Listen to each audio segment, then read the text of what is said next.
Good morning everyone. বড় দুঃখজনক ব্যাপার, আমি একটা জিনিস সবরে না দেখাইতে পারছি না, যার কারণে এটা দেখাইতে বাধ্য হইলাম। কয়েকটা বেড়া ছাগল তো সুন্দর সুন্দর, অনেকটা মারা গেছে আর একটা যেন মারা যাওয়ার উপক্রম, এটাও মারা যাওয়ার উপক্রম, একটু একটু ইয়ে আছে, শ্বাস নেয়ার। আরো দেখি আরো বোধহয় আছে, ও একটা হয়তো মারা যাইব, এটারও অবস্থা বেশ ভালো নয়। আমার একটু রাস্তাটা দেখান কোন দিকে, আর টোটাল কতটা?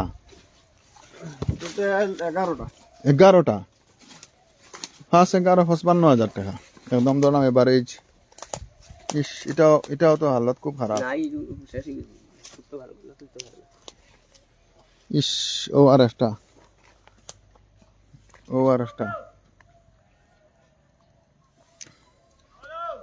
এই ঘটনাটাও আমার রায়পুর গ্রামের ঘটনা।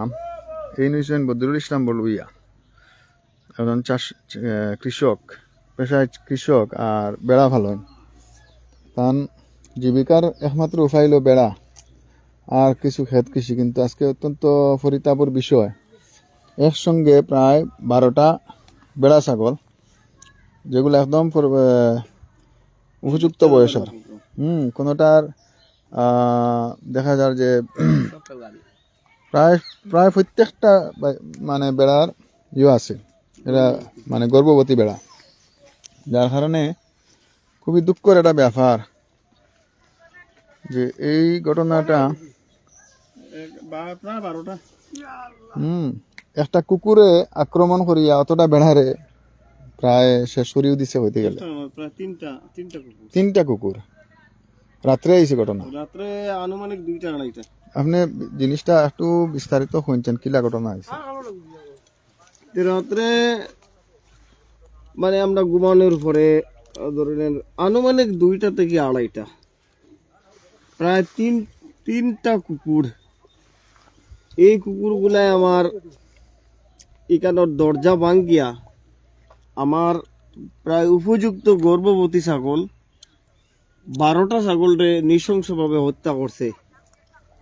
আমরা কৃষির উপরে এবং এই বেড়ার উপরে ভিত্তি করিয়া আমরা একটা সংসার চলে, যে যার কারণে আজকে আমি একদম নিরুপায়। আর যেটা ভাষাগত জ্ঞান নাই, যে এত বেশি আমার আবেগজনক আমি কথা কইতে পারিয়েন না এই বেড়া ছাগলের কারণে। আপনারা সহচক্ষে এইটা জিনিস, এই কুকুরগুলা খার কুকুর বা কোন জায়গাতে কুকুরগুলা আইছে? ধরে নিন খার কুকুর, এটাও মানে ধরা যান না, এটা বাইরে থাকি অধিক থেকে দৌড়াদৌড়ি ছোটাছুট করে। জেনারেলি এই কুকুরগুলাই আমার এই সমস্যা করে। আমি মানে অত্যন্ত দুঃখর সহিত পরিতাপের বিষয় আমার, যে এই বেড়া ছাগলের উপরে এবং কৃষির উপরে আমার একটা সংসার চলে, যার কারণে আপনারা দেখছেন জিনিসটা মানে বড় দুঃখজনক ব্যাপার, যে এত বড় একটা ইনসিডেন্ট। আমরা এখানে গতকালকে একটা ইনসিডেন্ট হয়েছে, একজন মহিলা বাচ্চা সহ মারা গেছেন গাড়ির অ্যাক্সিডেন্টে। আজকে সকালে আমি মর্নিং ওয়াক আওয়াজ করে দেখলাম এই ঘটনাটা, যে একসঙ্গে 12টা বেড়া মানে কুকুরের আক্রমণে নিহত। ওটা হইল গড়, আর আছে ভিতরে আরো বোধহয় আছে না? আরো আছে মানে জখম, আরো অন্তত পক্ষে 6টা ছাগল জখম অবস্থায়।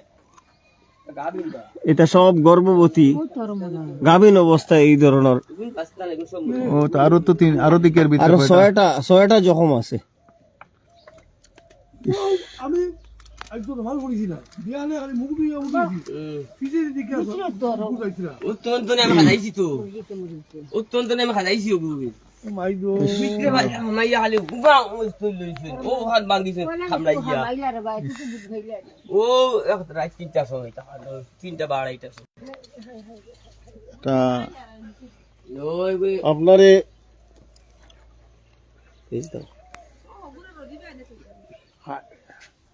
আমার আর ভাষাগত জ্ঞান নাই। আমি এই বেড়ার উপরে, আমি আগেও বুঝি এই বেড়ার উপরে এবং কৃষির উপরে আমার নির্ভর। আমি অত্যন্ত মানে গরিব দরিদ্র পরিবার, আমার সমস্ত পরিবার আর উহা নাই এইটার উপরে নির্ভর করে চলে। এইটা এই মানুষ কিন্তু আমার এই বিপর্যয়ের মুখে হাই রে এটা মানুষ আর খানো এটা বড় ভাবি মানুষ বা কতটা ছাগল বা হাই রে হাই হাই রে হাই হাই হাই খস খস করে ও তার উপরে তারা চলা ফিরা আর কোনো উপায় নাই বা ইস বড় খারাপ লাগে, নিজেরও দেখতে খুব দুঃখ লাগে যে অত বড় একটা ঘটনা একসঙ্গে 12টা বেড়ারে রাত্রে আক্রমণ করছে 3টা কুকুরে। দেখা যারে গরুর দরজা না না কুকুর বা দেখা যা গরুর দরজা ভাঙ্গিয়া বেড়ে বেড়ে ছাগল চালিয়ে বেড়াই দরজা ভাঙ্গিয়া 3টা কুকুর ঢুকছে ভিতরে, ঢুকিয়া আক্রমণ করছে।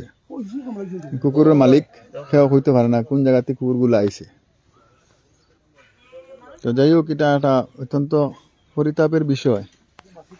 আর আমার তো সন্দেহ আছে 12টা তো অলরেডি স্পট ডেড হয়ে গেছে, আরো আছে তো প্রায় বর্তমানে যখন অবস্থা 6টা, আরো 6টা আছে। এগুলা তো একটু বেটেনারি লগে একটু আলোচনা হয়েছে নি না খেয়ার কোনো আলোচনা হইছে না, কারণ ভেটেরিনারি ডাক্তার গত বছর আইছিলা, হুম। আইলে পরে নাম লেখিয়া গেছেন, আমরা কোনো সাহায্য সহযোগিতা না, পাইছি এটা না। হতা হচ্ছে না। এখন যে একটা ঘটনা ঘটছে, এখন আপনারা না এখন আমরা ভেটেরিনারি আমি একজন ডিপার্টমেন্টের একজন মানুষের ফোন করছি, হুম। তে তাই কইছেন একটু পরে তাই আইতিরা। আচ্ছা, এখন যেগুলা জিন্দা আছে ওগুলা ইমিডিয়েট ট্রিটমেন্ট করিয়ে যদি কিছু করা যায়। আইবা তাই মানে কইছেন মানে আইছে, ঠিক আছে আমি তাড়াতাড়ি আইয়া। প্রত্যেকটা বেড়া গর্ভবতী বেড়া, হ্যাঁ। আবুলি গাবিন দেবা কুকুরে বেটা ও গাড়া ভাঙিছে খামলাই গিয়া ভাঙিছে তা জিও বেড়া বস্তাই বেড়া জু বেড়া হাউ তো আগে শিকারা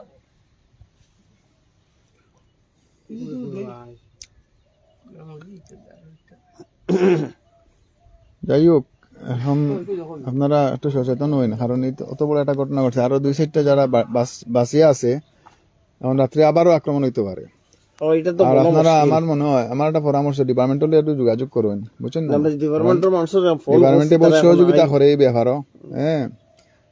আর তারা তো 10 কত একটা আছে, টোল ফ্রি নাম্বার আছে, হ্যাঁ। এটা উঠে ট্রিটমেন্ট করে নিয়া, আমি জানি যেটা আর কি, খবর লইলে বুঝা যাইব। তো যাই হোক, যদি খেরোর জানা থাকে একটু পরামর্শ দিলে আমার মনে হয় ভালো হইব, হ্যাঁ।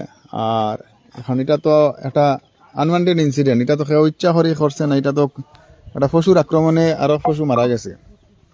যাই হোক, তো আপনারা কাছে আমার অনুরোধ রইল, আপনারা আবারও সতর্ক থাকবেন। আজকে যারা বাঁচিয়ে আছে, কালকে এরা আবার আইতে পারে, বুঝছেন না? আবার আমি ভেটেরিনারি ডাক্তারকে ফোন করছি, তাই আমরা মানে প্রায় লোকাল মানুষ, তো তাই কইতরা মানে তাড়াতাড়ি আইতরা, তাই আমরা তার একটু অপেক্ষায় আছি। আমার তো খুব খারাপ লাগে বিষয়টা দেখে, বুঝছেন না? আরো ওদিকে আছে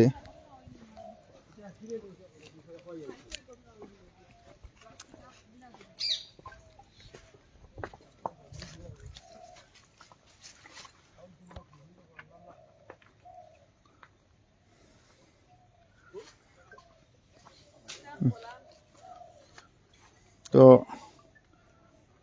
যাই হোক, হ্যাঁ। এই জিনিসগুলা দেখিয়া খুব মর্মান্তিক একটা ঘটনা।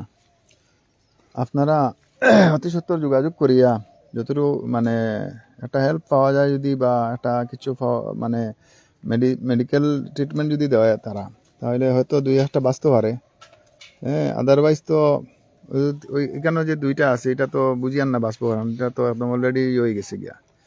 আর সবচেয়ে মানে দুঃখের ব্যাপার হচ্ছে সবটা বেড়া গর্ভবতী।